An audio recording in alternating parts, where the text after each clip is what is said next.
So Illmatic doesn't exist? You are not equipped.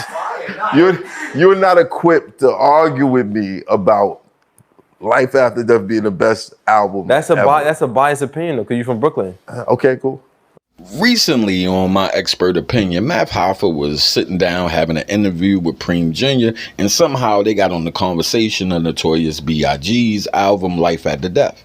And Math Hoffa said Life After Death is the greatest hip-hop album of all time. He's entitled to his opinion, people. He just is.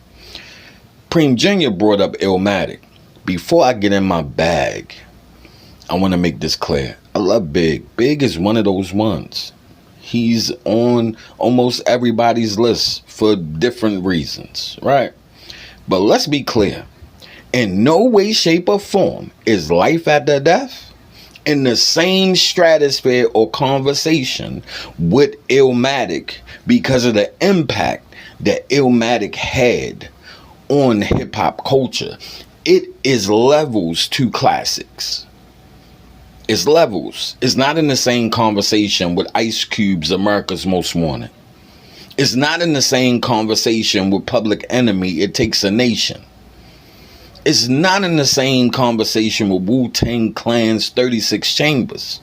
It's not even in the same conversation with Ready to Die, which brings me to the 3 albums that I want to speak of in this particular segment. And that is Illmatic, 36 Chambers, and Ready to Die. While Ready to Die doesn't have the substance of the other 2 albums, it makes up for it in the shared impact of these 3 albums. Because y'all have to understand what the climate was for East Coast hip-hop.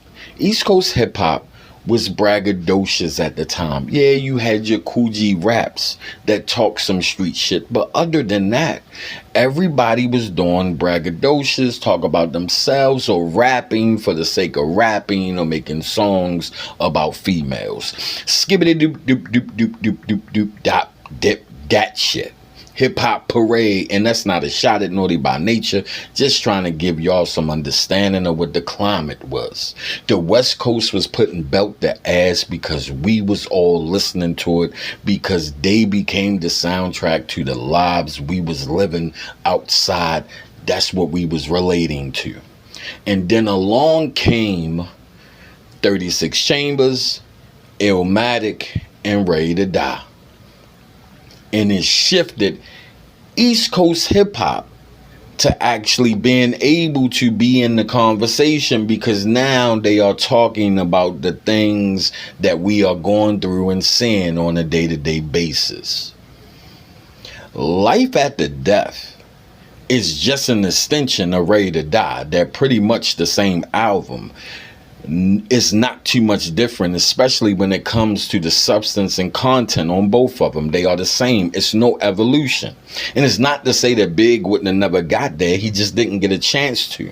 So how great that album is, it is not the greatest of all time because it lacks the substance to be considered